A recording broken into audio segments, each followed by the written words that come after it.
Mr. Speaker, sir, this morning I presided at a meeting of the Cabinet and had meetings with ministerial colleagues and others.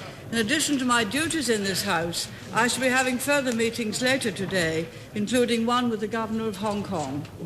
Mr.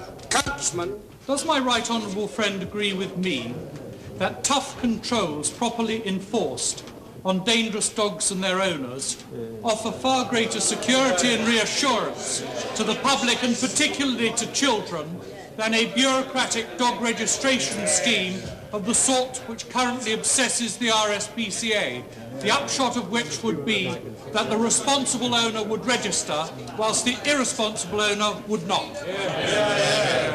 Yes, Mr. Speaker, I agree with my honourable friend. It's not the identification of the owner which has been the problem, but to make certain that owners control their dogs properly. Yesterday, there were further significant proposals were announced to toughen the law. Our proposals will strengthen the powers for dangerous dogs to be seized and, if necessary, destroyed, create new powers to allow the courts to have dogs muzzled, and we're also looking at the possibility of banning certain dog breeds altogether. Mr. Kirk. Mr. Speaker, since the Prime Minister has publicly admitted that she was, in her words, aware of the terms and conditions of the arrangements reached with British Aerospace over the sale of Rover, will she confirm that her knowledge of these arrangements included details of the £44 million sweeteners of which this Parliament was never to be told? Speaker, as I indicated on the 14th of December 1989, I was kept aware throughout of the progress of the negotiations with British Aerospace and of the basic terms and conditions of the agreements reached. Our priority at the time was to safeguard the interests of the company, its employees, and the taxpayer. That objective was secured, and billions of pounds of future state aids and taxpayers' money was thus saved. Mr. Speaker, on 30th November last year, I asked her twice if she knew of all of the arrangements about the sweeteners. She dodged the question then. She is seeking to dodge the question now. Will she give a straight answer to a straight question? When she says that she knew of the arrangements, did her knowledge include, or did it not include, knowledge of the sweeteners of which this Parliament, the European community, and the British people were never to be told? Yes, Speaker, I answered the question in a written answer. I answered the question in a... Order. The Prime Minister. Written answer on the 14th of December 1989. I was kept aware throughout of the progress of the negotiations with British Aerospace and of the basic terms and conditions of the agreements reached. Our main objective was to secure the privatization of this company, which was utterly bankrupt and broke, and upon which the taxpayer had already spent £3.5 billion in aids and a further £1.6 billion contingent liabilities. We in fact got this company successfully privatized, and it is profitable. Of course, that means nothing to the right honourable gentleman, who probably would have preferred to have it nationalised and the taxpayer continue to be fleeced. What does mean something to me and should mean something to the Prime Minister, Mr. Speaker, is the integrity of the Right Honourable Lady herself. Did she know or did she not know that £44 million of illegal sweeteners was part of the deal? Speaker, I have answered the gentleman with the reply which I gave on the 14th of December 1989. May I say how very much the opposition have changed their tune, Mr. Speaker. Order. The Prime Minister. Order, the Prime Minister. Order. The Prime Minister has been asked a series of questions She wishes to reply. The Prime Minister. I've changed that tune, Mr. Speaker, from the line which they took on the 14th of July 1988, when 14th of July 1988... Oh, Maxie, it's intolerable. Well, order! It is intolerable when the Prime Minister has been asked a question for her not to have an opportunity of reply. Order! The Prime Minister. The line they took on the 14th of July 1988, when my right honourable friend, the Chancellor of the Duchy of Lancaster, as he then was, informed the House of the results of the negotiations and what had taken place. And the honourable member for Dagenham, then replying to my right honourable friend, and... Order, order. This is order. Well, order. This is order. This is the House of Commons and we listen to order. This is the House of Commons and we listen to the answers that are given to questions. The Prime Minister.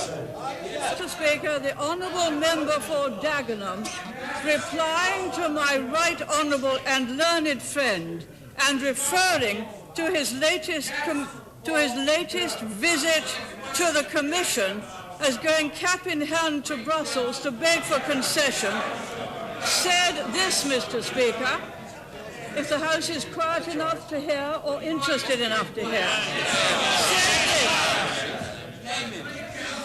He said, Mr. Speaker, how is it? Well, it'll be order. If the honourable gentleman continues to shout, of course it's going to take time. The Prime Minister. The honourable member for Dagenham said to my right honourable friend, in announcing the result, said of the Commission, how is it that an unelected official can tell the Secretary of State for Trade and Industry that his terms are non-negotiable?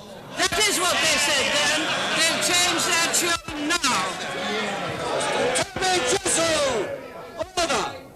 On the occasion of the most welcome visit of the Commonwealth Parliamentary Association delegation from India, led by the Speaker of the Lok Sabha, will my right honourable friend confirm the policy of the government to continue to uphold Britain's excellent relations with India? Yes, Mr. Speaker, I was not aware of that particular visit here. Of course, we have most excellent relations.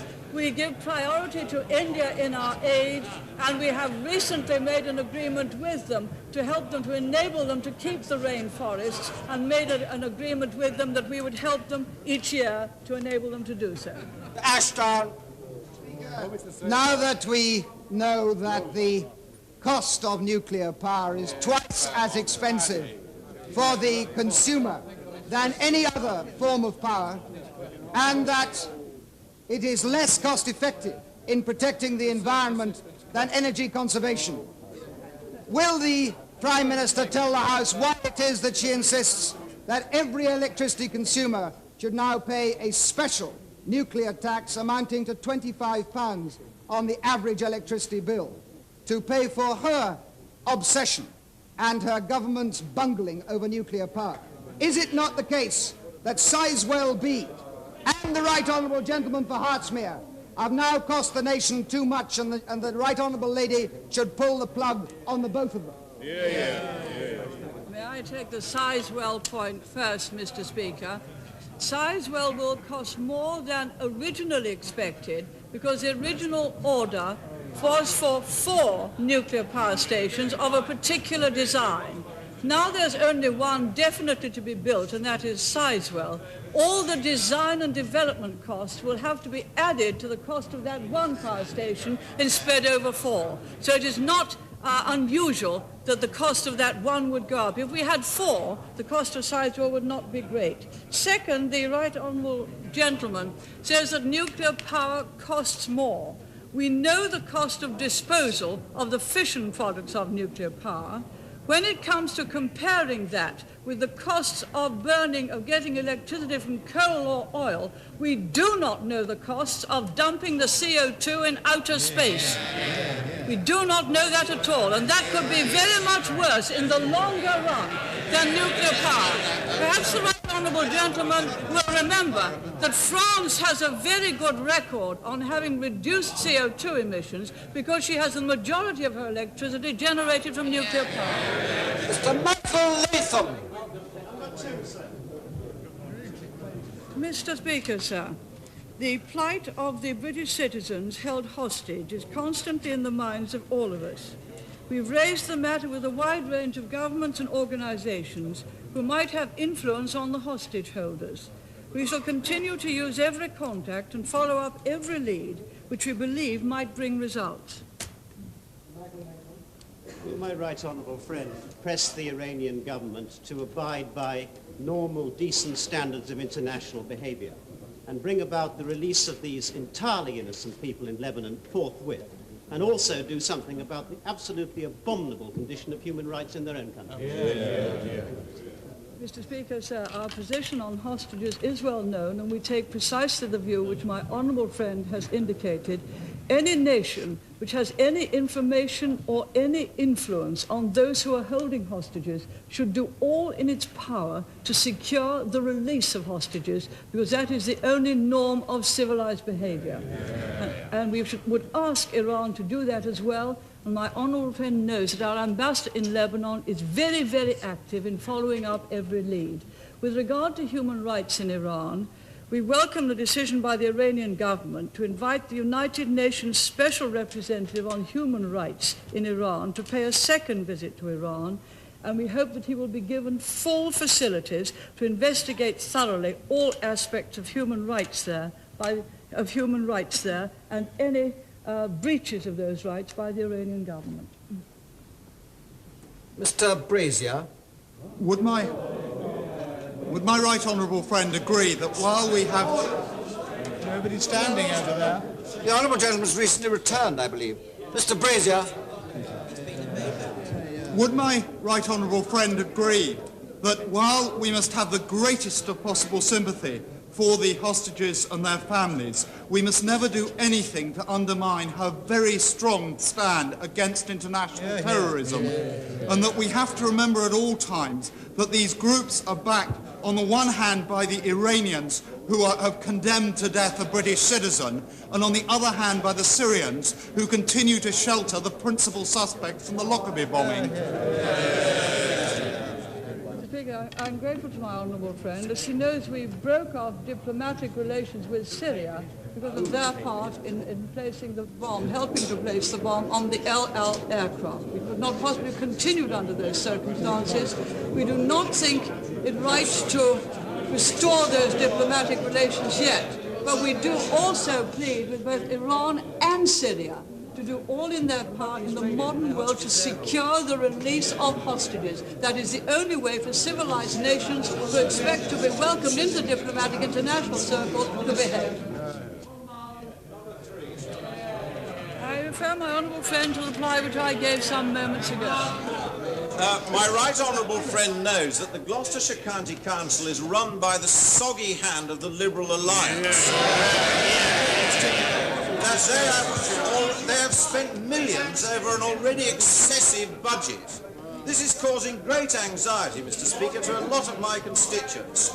Will my right honourable friend seek to ensure that in her review of the workings of the community charge, that there is some mechanism introduced to curb this profligacy?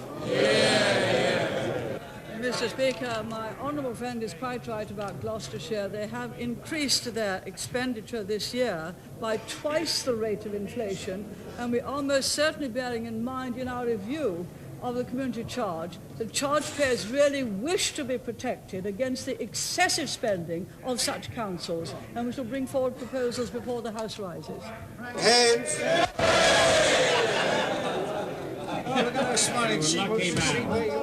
I refer the honourable gentleman to the reply which I gave some moments ago. Haynes.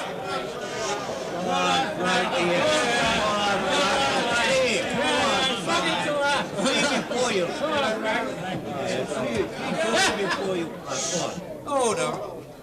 Give the honourable gentleman a chance, I think.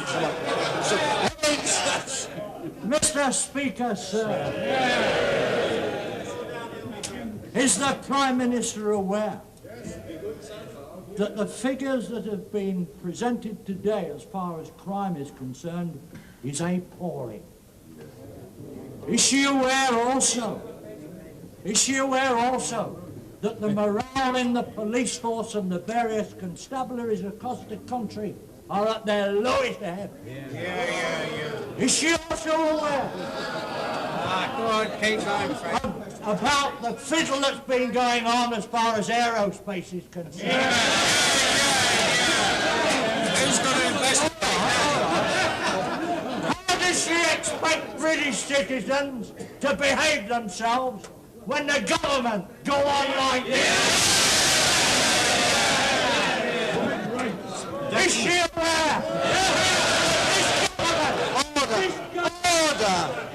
Right. Order!